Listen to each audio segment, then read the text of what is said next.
Let me double check the problem here for a second and see what the issue is. Should be now there. There you Yeah. go. Yes, if you can make sure you keep it on your keep your face on the center screen, it'd be appreciated. Is this okay? So far, so good, Rabbi. Good day, everybody. Welcome back to our Jerusalem Echo class, live from Jerusalem, usually with Rabbi Chaim Goldberg, but Rabbi Chaim sends his blessings for a good new year for everybody, but he's been called away to deal with the tragic family incident, so our prayers are with him. But joyfully, we have Rabbi Shmuel Hirschler here to lead us in a class today, so that's always exciting. We really appreciate Rabbi Hirschler's insights and knowledge. So on that note, let's just turn this over to Rabbi Hirschler. There you go, Rabbi. You're nice and square there in the middle, and we're going to turn the class over to you. I did pull up those verses you mentioned, and I do have the 8 chapters of the Rambam ready to read if you want me. Chapter 2 is not a long chapter, so you just lead the class, First sir. of all, good afternoon to all of you. Many, many thanks to Dan and all the participants. I hope you're hearing me clear and sweet. If you have chapter 2 in front of you now, I will start off with that, but I will also, in favor of the holidays that are forthcoming, would like to address something also special this week, given that we are going through a 3-day Jewish weekend this weekend. And I think I would share something universal, which you all will appreciate later on, I hope, during the course of our session. Excellent. Excellent. If we look into the second chapter, go ahead. Yes. Yeah, chapter 2 of where we left off. The Rambam was talking about the attributes of the soul. Chapter 2 says, concerning the transgressions of the faculties of the soul and the designation of those faculties, which are the seat of the virtues and the vices. Know that transgression and observances of the law have their origin only in 2 of the faculties of the soul, namely the sensitive and the appetitive. This is so key. And that those 2 faculties alone are to be ascribed all transgressions and observances. That's a very, very, very deep statement. I will try to simplify it. I'll try to simplify that if it's okay with you. Of course. And I hope I'm being fair with the Maimonides. No, I'm saying I'm trying to be fair with the beautiful wisdom and expression of Maimonides being so eloquent in his presentation. What I would say is that there are 2 elements in freedom of choice, which are basically under the human control. One of them is wisdom and the choice of he or she what to do with the knowledge that you have.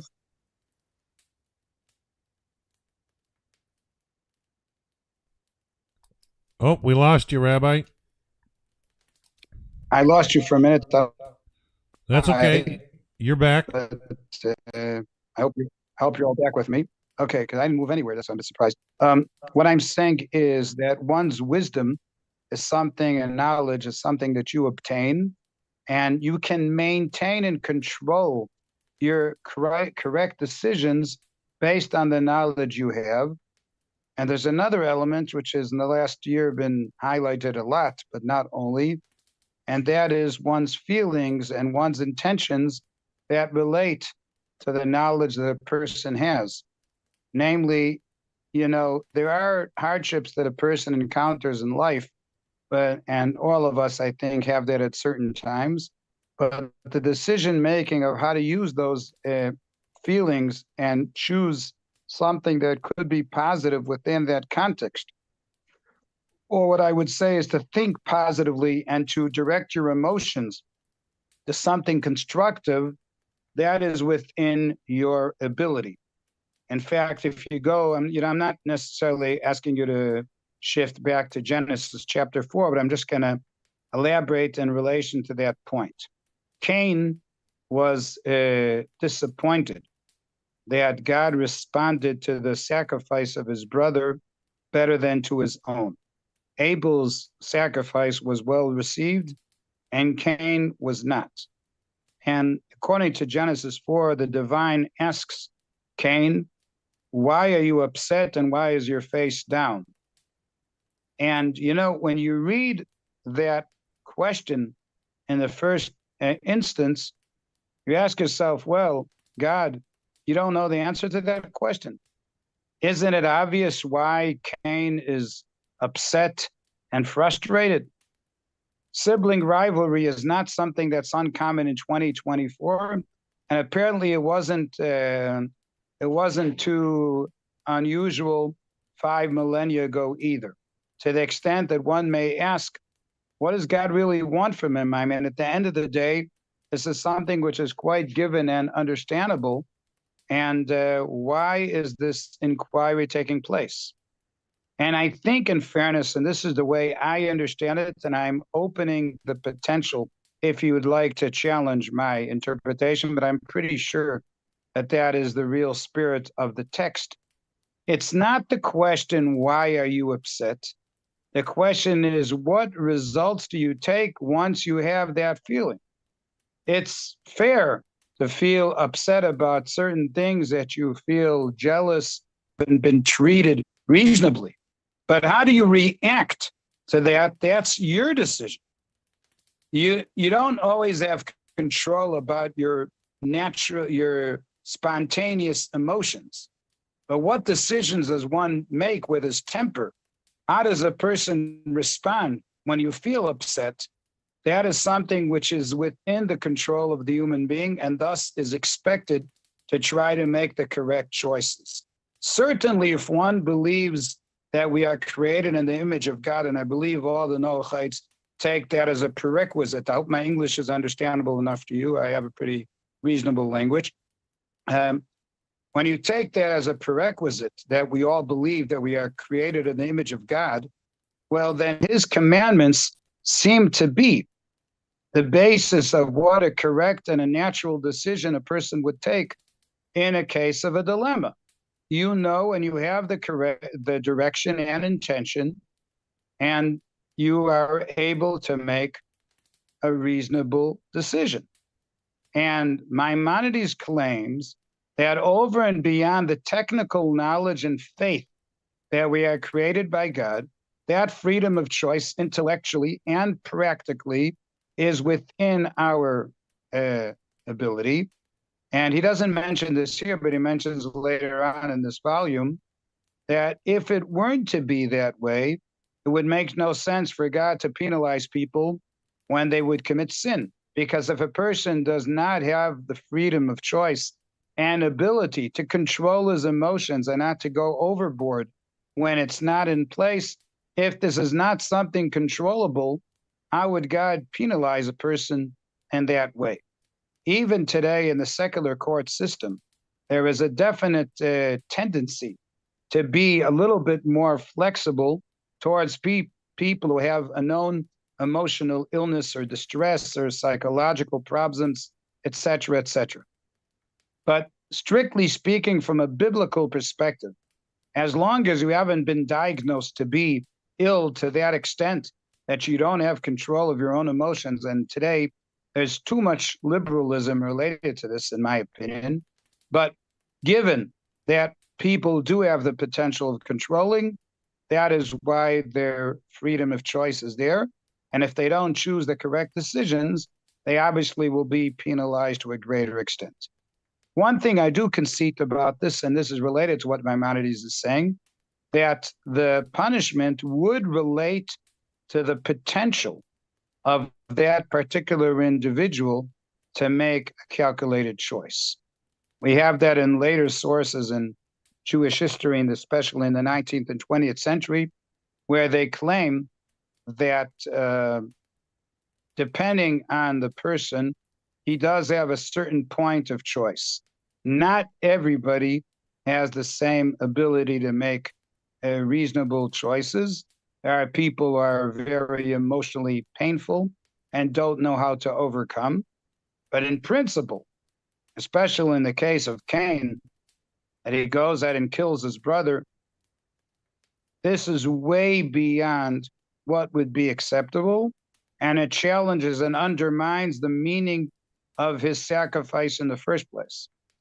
And Dan, I would even add to this something which I think is quite dramatic, and many have suggested this, that when we see later on that due to sibling rivalry, Cain goes and commits homicide, we challenge whether the sacrifice that he gave in the first place actually reflects an authentic approach of believing in God or taking God in the correct direction.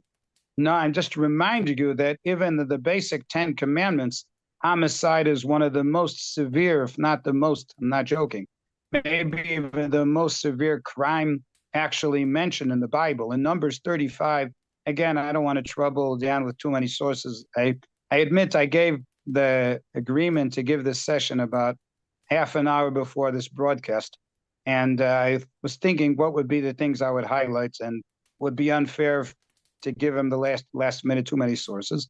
But in Numbers 35, we find that God says that the Holy Land will not be pardoned for bloodshed. And since from the very beginning of society, some actually relate, by the way, that this homicide act occurred on the Holy New Year day, because according to rabbinical sources, Adam and Eve and the first two children, maybe even three girls, some say there were twins born with brothers, were born on the first day of creation. And as you know, the punishment that Eve received, according to Genesis 3, is that she would have a long-term pregnancy and that labor would be a painful experience. But before the original sin, this could have been on the same day that she became pregnant, she already delivered the baby. And therefore, there are many rabbinical sources, and not only who suggest that already on the first day of creation, there were at least two parents, two sons, and maybe as many as three daughters that were born in the very beginning of history. In any event, it could be that the first act of assassination actually occurred on the first day of creation, which shows that there are people within the freedom of choice that can make decisions that are so horrendous that only when you learn Maimonides and the like, and you learn the power of the human choice to make correct decisions and positive decisions, you realize what a very special religion we actually have. So, as Dan had mentioned correctly, there are two fundamental elements that make us make our correct decisions. Those who have correct ethics and correct knowledgeable advantages, meaning that they use their knowledge and their ethical standards as a means of making the correct decisions and keeping things in balance. Now, this is something that you haven't learned with Rabbi Goldberg yet, and I'm trying to keep down within the order pedagogically of what you've learned in this series. But Maimonides makes it clear that the ideal choice that a person has is what he would call the golden path, meaning that you are not taking an extreme in any direction, that you keep a proper balance between your knowledge and your ethical behavior, not taking an extreme, for example, of being very stingy or very nervous. On the other hand, not to go overly generous and to be super charitable, because at the end you may end up having nothing. So you have to create a proper balance in your behavior and your choice between the possible variants that you have. But all this is part of the wisdom that God has given us. Would you want to read a little bit further down in the passage? And I'll try maybe a few. Yeah, Rabbi, you really touched on a great point. If I could push the point a little further. Sure. In the verse that says where Hashem said to the Hebrew people, He's put before them life and death, or good and evil, life and death, and He told them to choose life. I read in the last couple of weeks, I read a wonderful point that term for choose really had to do with the ways and means of the choice. It did like it logically, the way the writer had written it, it hit home in the sense that people are always looking for their God ordained purpose for life. And I don't think people realize you cannot have a God ordained purpose for your life and your own. Okay. But this book had really pulled out the word choose life. I mean, in the sense of choice, in the way that you've been putting it forward, it really had to do with the ways and the means, kind of like you're explaining the two types that the Rambam is talking about, the sensitive and the appetitive. This is what is permissible to man in choosing life. There's those aspects. There's that a specific nuance to the Hebrew word used there for choose, that has to do with what's available to humanity, not specifically, I want life, therefore you're choosing it. It's not like the same as selection. It's about the ways and the means with which you conduct yourself. So you can't have a God given purpose and your own. The reality is, if you're wanting to understand God's purpose for your life, you discover it through the ways and means with which you function. And I think the Rambam's touching on this with the sensitive and the appetitive. And when you brought up the point about Cain, obviously his sensitive faculty was being taxed, and he saw a question of provocation. And sadly, a lack of emotional self-control can provoke a lot of situations. But when it comes to choice, are you familiar with that express word used for choose in that verse where it says choose Very life? much so. It actually was.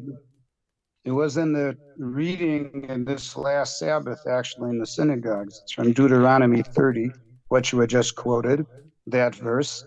And I liked that you mentioned thing about the appetitive. Maimonides indeed goes into that. Don't forget, he was a physical doctor as well, a physician. And there you find that a person's appetite would determine most likely what menu he would choose, or she, when one is to eat. However, what differs between that and the commandments of the Torah is that once you have decided on a certain appetite and you go for it, and that's what you're going to be eating, you don't have control on the digestive part of it and what this is going to be done in your own stomach, how you're going to actually come to terms with what you're eating. You know, sometimes if the food that is offered on the table, like what my wife would prepare, is too good, the problem is if I eat too much of that, the problem is it may actually be counterproductive in the long run. Yes, And I run into that often.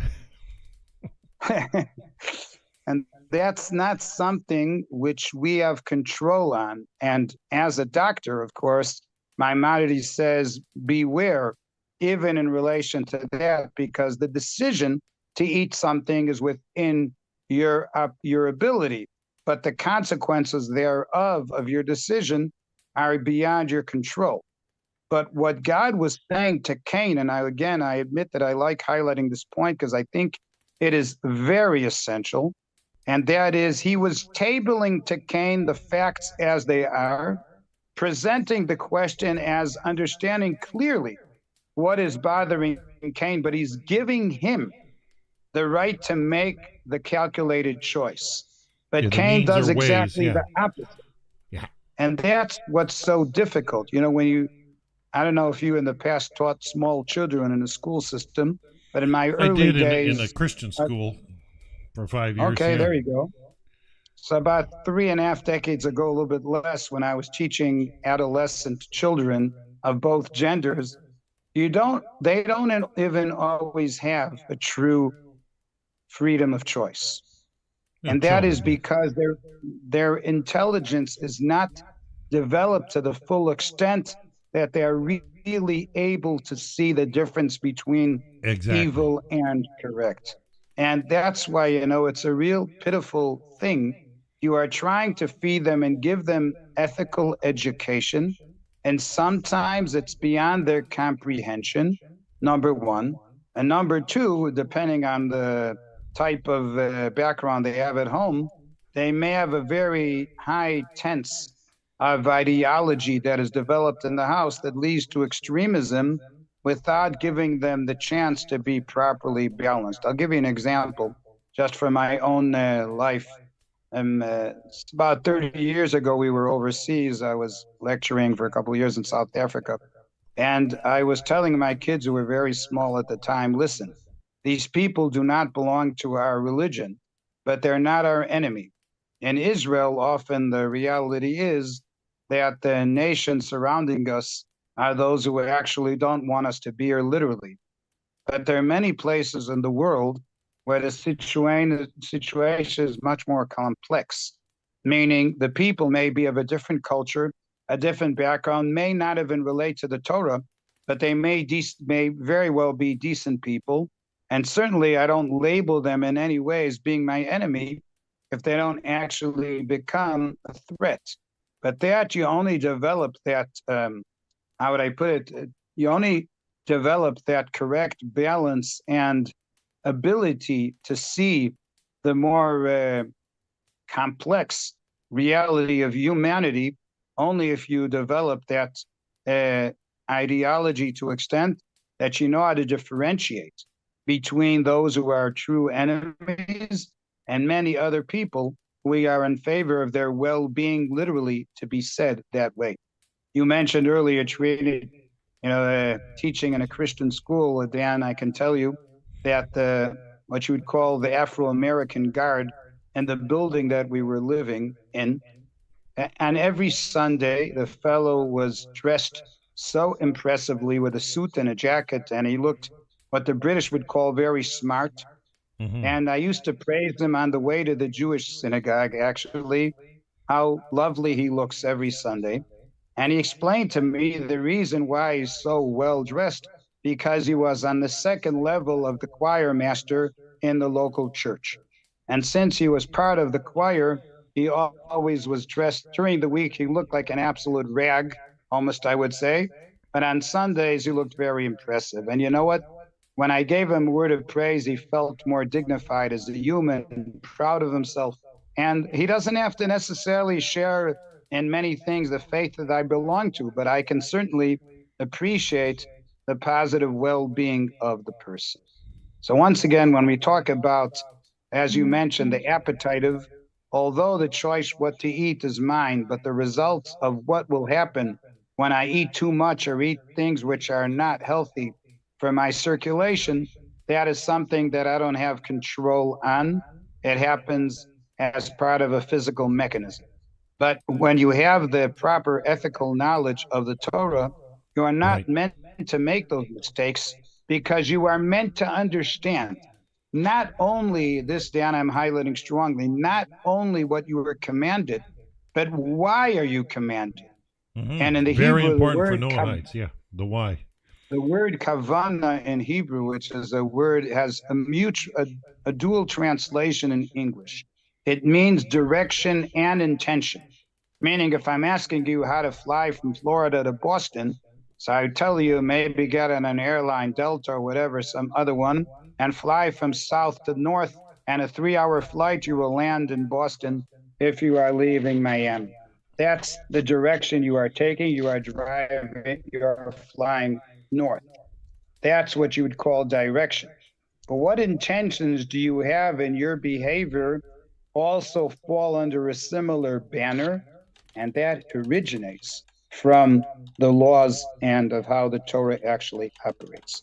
So if you want to proceed just a few more lines from where you had stopped in chapter 2, and then I will go over to the other sources I have given you. You want to kindly read it, Rabbi.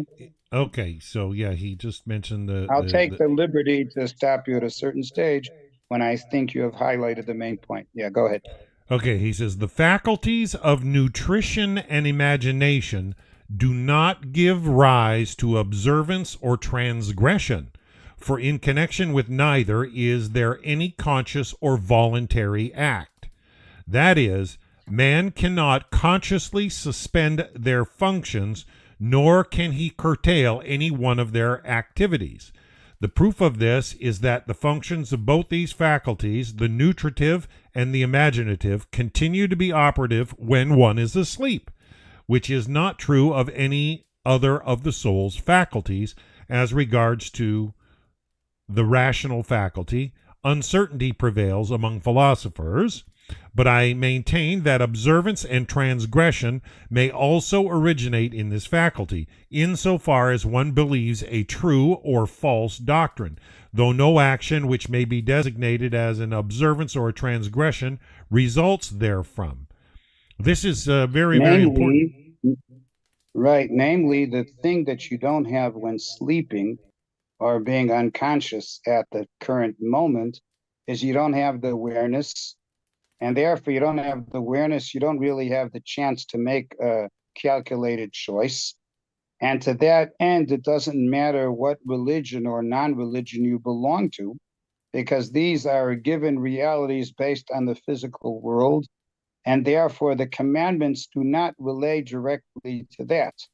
I mean, what is true, like you mentioned earlier from Deuteronomy 30, that part of the issue of choosing life is not only to follow the Torah rules, but also to act in what is positive for human nature. Maimonides makes it very clear elsewhere in his writings that eating healthy food and maintaining a proper diet is something which is included in part of being in the image of God. However, what is true is that, as he said correctly, of course, that when a person is asleep and he doesn't have that awareness and ability to control his emotions, then he's spontaneous. This is something that you can't command a person to the same extent when he's in a state of a lack of control. Given that point, I shall say, I know the audience listening to this talk don't fall into that obstacle at all.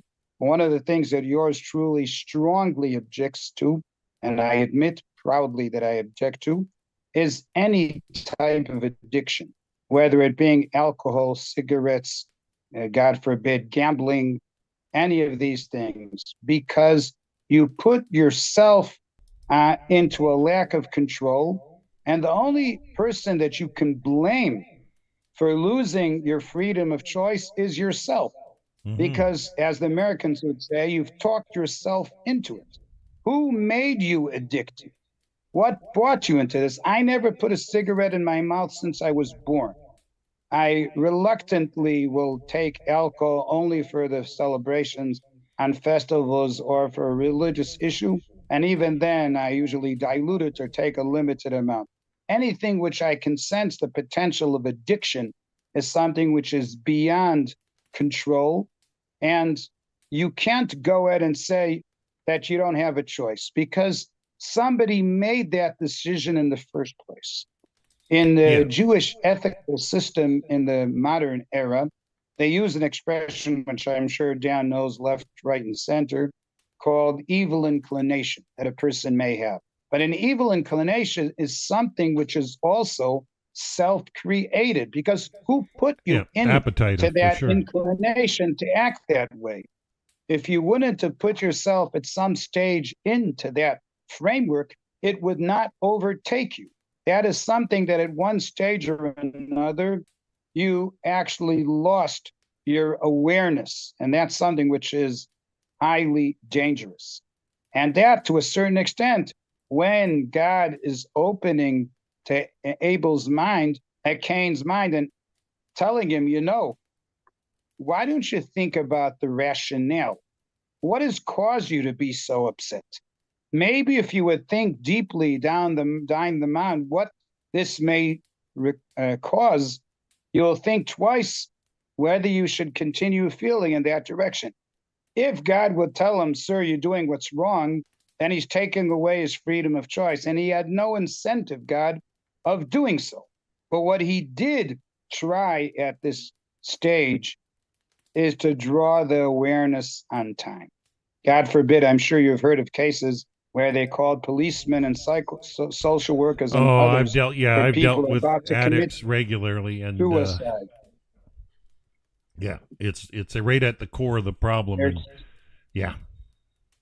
Anyways, okay. And There's so only a often, few more paragraphs in this chapter, so do you want me to go continue, ahead, Rabbi? sure. Okay, just finishing the first paragraph. He says, I'm happy with that. Consequently, as I said above, these two faculties, the sensitive and the appetitive, alone really produce transgressions No, and observances. Now, as for the virtues, they are two kinds, moral and intellectual. This is important, moral and intellectual virtues, with the corresponding two classes of vices. The intellectual virtues belong to the rational faculty. They are, one, wisdom, which is the knowledge of the direct and indirect causes of things based on a previous realization of the existence of those things, the causes of which have been investigated. Two, reason, consisting of inborn theoretical reason, that is, axioms.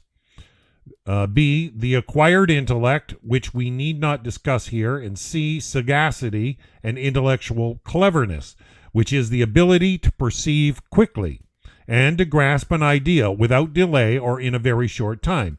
The vices of this faculty are the antithesis or the opposites of these virtues.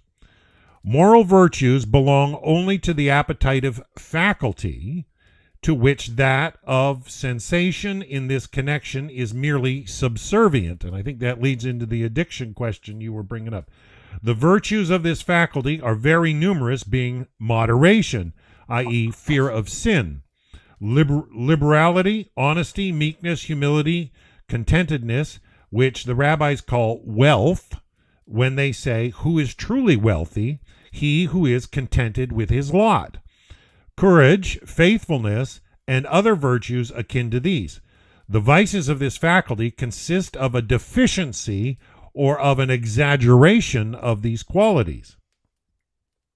As regards the fact... Yep, go ahead, Rabbi. Basically, what he's highlighting here clearly is that one being God-fearing and also being cautious and careful or being generous are all part of a relative position that a person is in. And that the interesting thing, what the rabbis told us about wealth being happy with your share, means that these kind of issues are subjective truth by definition. There could be a person who's a multi-billionaire and he's not satisfied with his wealth. There's somebody which has much less and he feels much more a degree of satisfaction. That is something that indeed there is no objective truth about this. By definition, this is something subjective, and as mentioned earlier, one's inclination has an effect on such a decision. And indeed, like he had said here, that having humility and looking for a sense of honesty, there have been many generations in the course of history that the Hebraists and Jews have been criticized, so to speak, like in Nietzsche's philosophy and others, that we have such a high standard of ethical requirement. But Maimonides actually is coming and telling us that these issues are part and parcel and are fundamentally the real part of freedom of choice. And these, because they are subjective by nature, the choice is something that we need to take. But as I mentioned earlier, with the problem with adolescents is they don't always understand down the line what are the consequences of the current behavior. And if you don't mind now, Dan, I will take a pause and move into part related to Genesis 21, which you also have with you. Yeah, and that is part of the reading this Thursday. Yeah. Would you start, you don't mind, we start reading from verse number 12 over there, read a few verses? Okay, Genesis chapter 21, verse 12. And God said to Abraham, be not displeased concerning the lad and concerning your handmaid. Whatever Sarah tells you, hearken to her voice, for in Isaac will be called your seed. But also the son of the handmaid I will make into a nation, because he is your seed. And Abraham arose early in the morning, and he took bread and a leather pouch of water, and he gave them to Hagar. He placed them on her shoulder and the child, and he sent her away, and she went and wandered in the desert of Beersheba. And the water was Before depleted. you move on, hold on for 1 second, please, if it's okay. Thank you. I mean, Sarah makes a very clear decision that the handmaid and the son should be sent away. And she feels that they are threatening the spiritual or even the physical growth of Isaac, especially the son. And Abraham seems to be displeased, depends displeased of what. And God, as Dan, you beautifully had read, God says to Abraham, don't feel upset about that decision. Whatever Sarah had said, hearken to her voice. Interestingly enough, one would naturally think that you have a real conflict because Ishmael is indeed a son of Abraham, not a son of Isaac, of Sarah, and sending Ishmael away would not be in the interests of Abraham, but Sarah has no natural feeling towards Ishmael, and she has an extremely intimate relationship towards a newborn son, the first one in her lifetime of Isaac. And yet our commentators indicate that Abraham was not upset about the need to send Ishmael away, but rather the rationale why he was to send him, that Sarah was right in the sense that he was an authentic threat to the well-being of Isaac. And that's what disturbed him. How did his son get to such a reality? If you want to read a little bit further, John, you'll see what happens when the child is wandering in the desert. Please. Sure, Rabbi. And the water was So depleted. dramatic. Go ahead. Yeah, the water was depleted from the leather pouch, and she cast the child under one of the bushes. And she went and sat down from afar at about the distance of 2 bow shots, for she said, let me not see the child's death. So she's wandering in the desert. She runs out of resources, and she put the child under a bush. She didn't want to see the death. And she sat from afar, and she raised her voice and wept. And God heard the lad's voice, and an angel of God called to Hagar from the heaven and said to her, what is troubling you, Hagar? Fear not, for God has heard the lad's voice in the place where he is. Rise, pick up the lad, and grasp your hand upon him, for I shall make him into a great nation. And God opened her eyes, and she saw a well of water, and she went and filled the pouch with water and gave the lad to drink. And God was with the lad, and he grew, and he dwelt in the desert and became an archer. And he dwelt in the desert of Paran, and his mother took for him a wife from the land of Egypt. Now it came to pass at that time I'll stop there. Just hold on for a second. Look what's happening over here. The woman had wept, but it doesn't say that God responded to her crying. What it does say is that he responded to the lad's crying, not to the woman. And he says to Hagar, don't worry, because God had heard the voice of the lad, wherever he is. And he says to her, go ahead and carry the child. Why did you neglect him? Why, you were embarrassed or you were helpless because the child was helpless at that moment? So your maternal responsibilities have gone away? He's an adolescent. According to the rabbinicals, he was 16 years of age at the time. Give or take a year or two, one way or the other. It's not an age where you have a complete ethical responsibility. But the mother is in her 40s already, or close to that. And she doesn't seem to actually take a full responsibility for what the child is undergoing. In fact, she's like trying to remove the responsibility. Consequently, her weeping is not responded by God. The weeping of the child, the one who is really helpless, is being responded. And God, besides responding to him, is indirectly criticizing her. Pick up the child. Where did your responsibility go? Is that the way you treat a child because he's in difficulties? You don't have a responsibility anymore. You're going to start blaming him because of his behavior that I couldn't care less. Finally, at the end of the episode, she not only helps him and he grows up there, and she does find him a wife.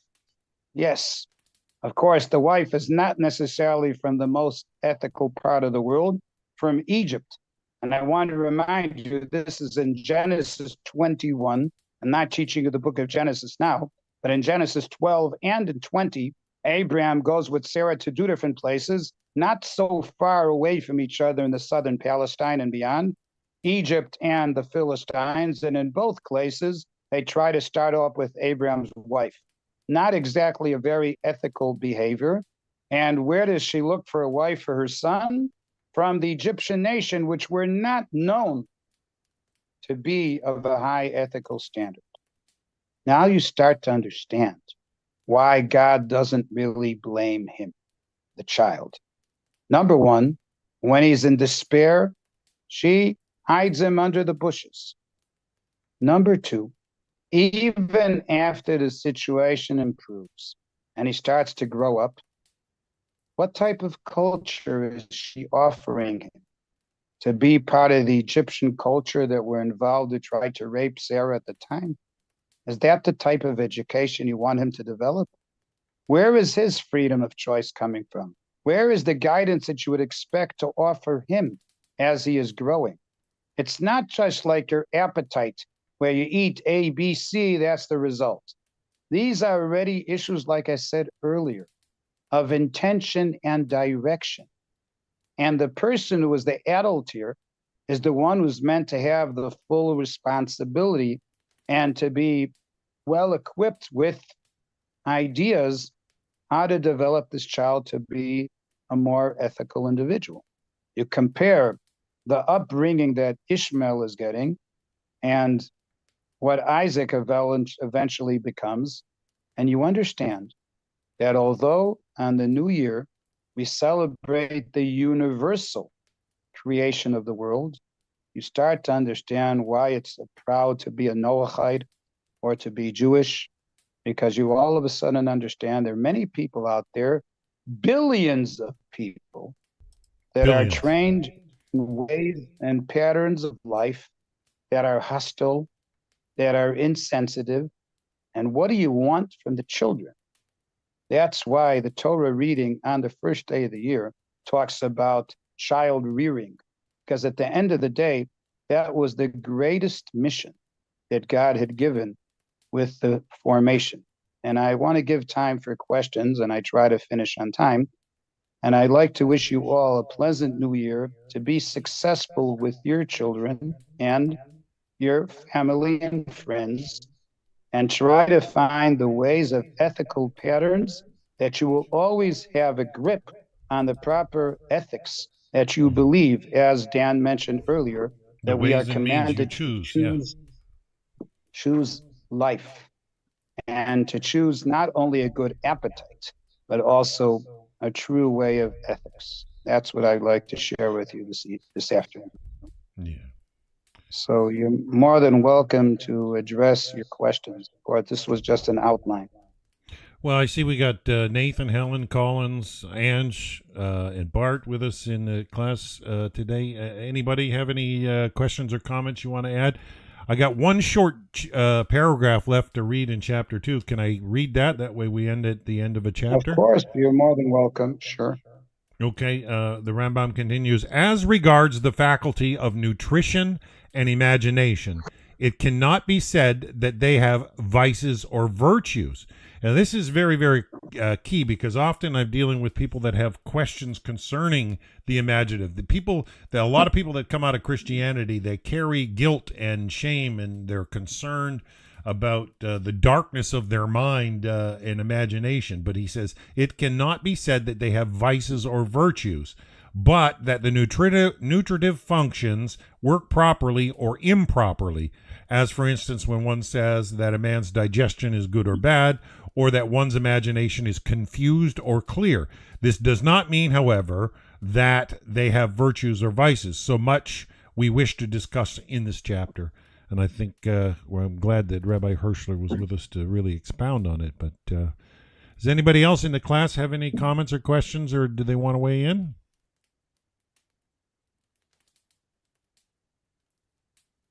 Collins, I see you got your hand up. Go ahead. Yeah, sure. Thank you, Rabbi. My question is, I think Haggai came from Egypt as a help to Sarah in her family. So I'm thinking that when she was sent out of the home from her own appetite to experience, so to say, by where she came from, she will head back towards Egypt. So I think her decision to marry a wife for her son from Egypt, we follow that was her original birthplace. So if you did that, can we say that she made the wrong choice? First of all, thank you for the question. I'd like to calm you down. The Egypt in biblical period are not the Egyptians living in that country today necessarily. In fact, the buildup, which is a country pretty much which boundaries with Israel, our people came from all parts of the world and moved into that part, in that region. They don't belong to the original Egyptian people. As a matter of fact, in 1945, at the end of World War II, there was over 60,000 Jews living in Egypt still at that time. I'm talking now 2,000 years ago. I'm talking 80 years ago. There was over 60,000 that were living there. And a lot of the people there also had a European education, but they were living in a country which was pretty central in the Middle East and a huge place of today. The problem is not the name of the country. That's precisely the point, Collins. The problem is the way the people were behaving at a given time. In various countries, including this country here, there were people in certain periods of history that their behavior was unacceptable. But in the main course, in many of the years of the history of the Holy Land, many of the people here were very worthy people. To the same extent, in certain countries that were barbaric or improper, it's not as if they always are that way. And we have to be very cautious, I think, not to be judgmental and decide that a certain place is not a place for people to live. Things do change in the course of history, and there are many factors which relate to how you would call it today, the demographics of certain countries, that you cannot go in and say that this place is a place of evil and some other place is much better. Take Italy, for example, one of the nicer European countries today, but I don't think I would have liked to be there during the time of Mussolini. And he's not the only example. And I don't think China is such a horrible place, but I definitely would not want to have been there in the days of Mao Zedong when he kills 20 million people of that country. So, I mean, I'm careful about singling out any nation and saying that they're not worthy. But in biblical times, when the book is written, most of the periods then, Egypt was an evil place. That is true. And it was a highly cultural place, yet at the same time, wealthy, relatively speaking. Very good, Thank you, Rabbi, for Collins. sure. Thank you. Yes, I also have a question, if you don't mind, Rabbi. Sure. Yeah, thank you for your excellent teaching. My Thank you. question is a little bit different from what my husband has asked. I wanted to know, we're in the season of sleep cuts. So Yeah. how does it, what are we supposed to do as Noahites in terms of the prayers and the activities and all? I'm very touched by your question. I would like to say that the prayer and the ritual are the means for what I called early in this session to draw one's awareness.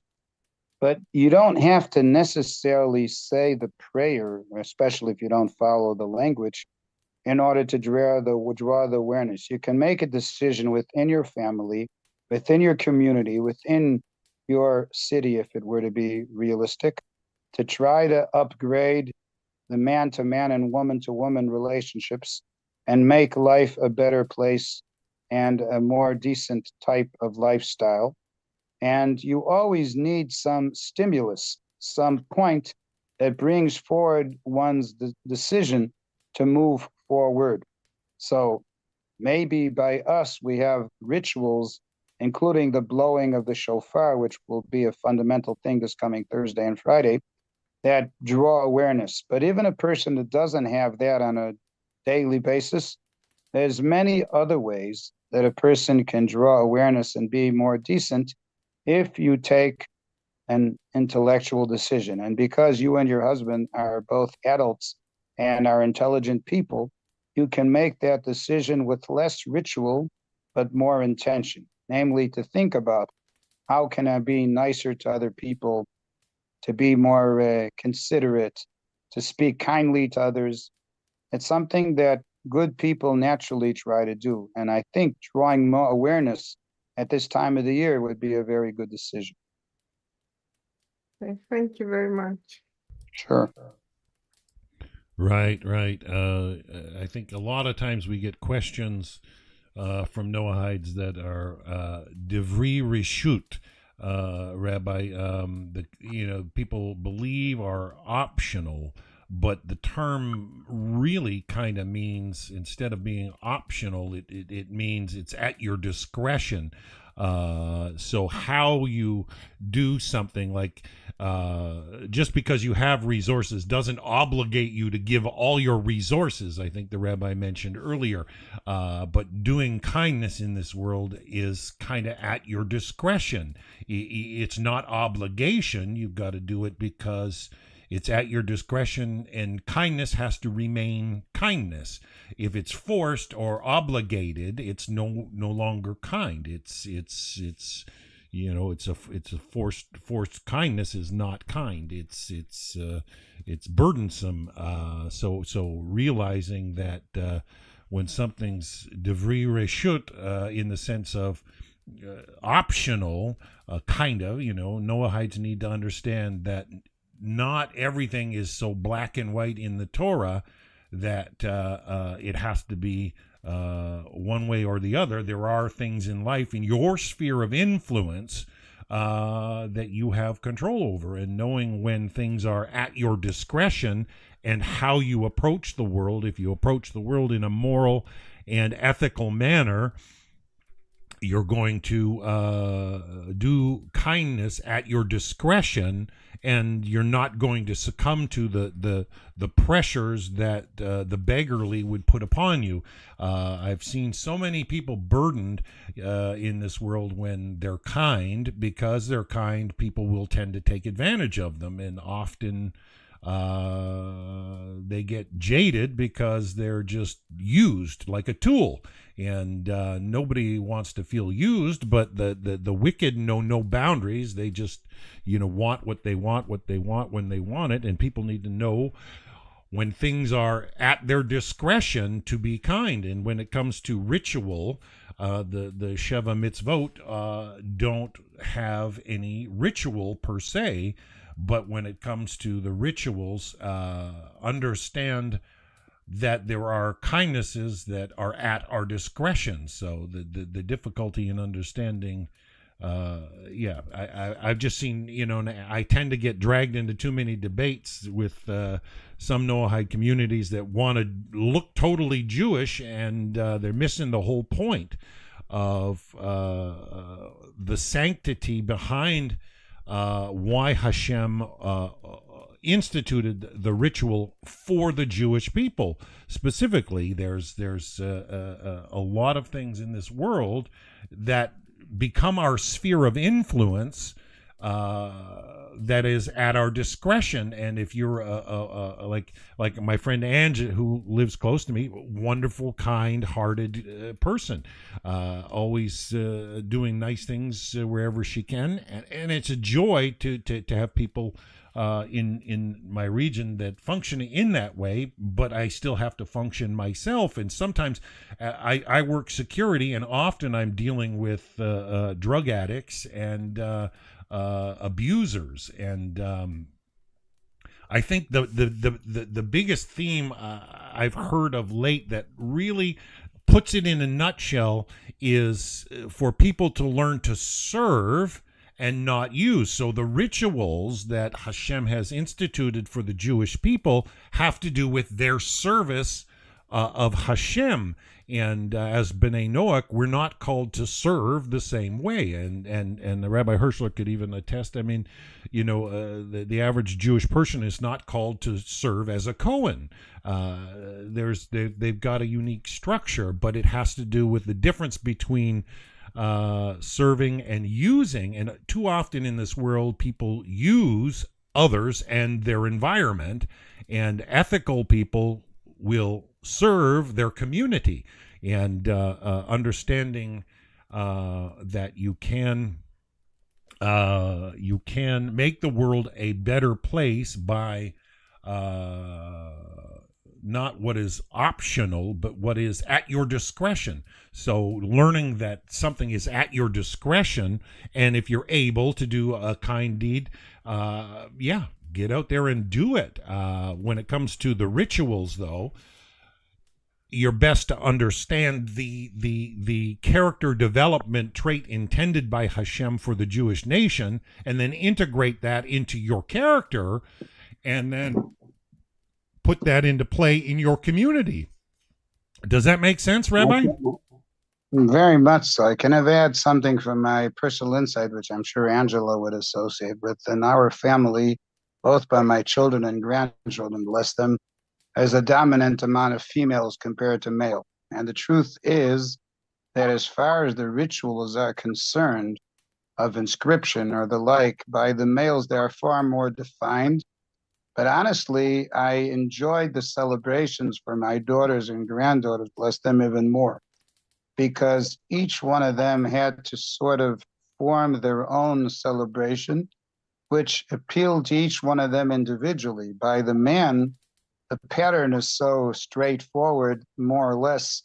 There isn't much of a difference. You don't really feel the special inclination of that person. But by young ladies, it's something which is almost totally dependent on choice. And like you mentioned about that, I'm not a Cohen, I'm not a priest. Women have also, in that sense, they have less ritual obligations in the synagogue. But I mentioned the Hagar story by no accident, because the real reason why in Jewish thought women have less technical obligations is because child rearing is their greatest blessing and also producing. Mm-hmm. And it's something which can give them a tremendous amount of satisfaction and success, which can overcome anything if you really believe. Oh, they're instilling the values. Yeah, they're instilling the values for sure. So. Yeah, that's go ahead. That's totally true. Totally true. I just want to say, I was in that place where Collins is right now at one time, but I went to Israel 3 times and I didn't want to go back home. Why? Why was that? Because I saw how the people treat each other. It was amazing to me. It's just different. When you come back home, you want to do the same thing, and then you want to go out and you want to have all your community come together and have coffee together, or go and help somebody, an older person, who's not always going out. Okay, let's go do those kind of things. I didn't even have to pay for food when I was in Israel, because they said, "Oh, you're from Canada. You know what? It's on us." It's like, what? Isn't that a joy? It's like, and so now it's whatever you have inside of you, take it and run with it. Like literally, run with it. Yep, it's at your discretion. Yeah, Hashem gave you something. Be you. And just be yourself. And it doesn't matter, go whoever you're helping. They may have questions, and then it starts that way. It's like my community. They all know who I am. They know about us. They look at my Facebook and they say, "Hey, yeah." So little bit by little bit, just be happy. Smile a lot, smile a lot, laugh. they'll Yeah, ask, "What are you but laughing about?" And that's keep a good keep thing. wisdom and safe boundaries as well. For Yes, yes. A you've got to have boundary safe is boundaries. something that I had to learn too. I only learned it when I became Noahide. I learned boundaries. I didn't know boundaries before, Oh, not you in are this giving kind of way, such just a give and different. care. Yeah, you were going to open up your home. I remember you were going to open up your home Yeah, to yeah, yeah. travelers, and I'm like, you could It watch still is. that, publicizing that, because you could end up with homeless trying to bed down and stay. And I'm on the other side of the spectrum where I have to deal with those that are hanging in areas they ought not to be, and so Yeah. sometimes you got to be firmer, but there's what to be said for sure in your sphere of influence and the way you interact with it. And I hope that you were able to draw that out of the lesson of the Rambam today for sure. A It beautiful, is still, it beautiful. is still today. It's still the same today. We have a home. If you want to come, it's free of charge. We feed you, um, and you can stay, and we take you to the lake. We will do things with you. But if you You give her know a how hard time, I'm coming up there to get rid of you. anytime. Hey, you were invited lots. No, no, no. I mean, if anybody tries to take advantage of your Oh, no, hospitality. no problem with that. No, I don't have a problem with that. I have learned a lot of things in life. Also with Yeah, druggies. stay. Yeah, we got to stay We orderly and we avoid chaos and disorder. we Uh, know. I know. Yeah, my husband and I, we know on how to do things in that kind of way. Hashem gives wisdom when you ask, and wisdom and knowledge. It's mhm. amazing. But Collins, I just, you know, go for it. Be encouraged. It's Yeah. it's totally a good thing. Like Thank you. awesome. Yes. Ladies and gentlemen, I need to end this session. I'm very grateful for Dan within a very short period of time organized this. And I Mm. also appreciate the fact that you all participated. And I'm looking forward to the next time we shall be together, wishing you all a happy new year and that we should have good health, success with all our endeavors. And once again, only be addicted, so to speak, to good things and not to anything else. This is one message which I suggest to all of you. And once again, I want to wish you a beautiful week as well. Well, thank you so much, Rabbi Hirschler. We so appreciate you stepping up at such short notice. Please keep Rabbi Chaim Goldberg in your prayers for the coming new year as well. He's dealing with family issue. I'm not at liberty to I know. speak about it, but the point being, he could use your prayers, and he told me to express his New Year's blessings for you all. He appreciates the classes and the opportunity to share, but we probably won't be back for a number of weeks with this class because of the high holidays. We got Yom Kippur, Rosh Hashanah this week, Wednesday, and then Yom Kippur 10 days later, and then Sukkot not too far after that. And so we'll keep you apprised the next time we go live with Jerusalem's Echo with Rabbi Chaim Goldberg in the Noahide World Center. And once again, blessings to you, Rabbi Hirschler, and your family. Thank you. And all Israel, and thank you for stepping in and sharing the beauty of Torah with us. So until next time, I'm going to sign out for now. Have a wonderful, wonderful New Year, Rosh Hashanah this week. Bye for now. Right. God bless.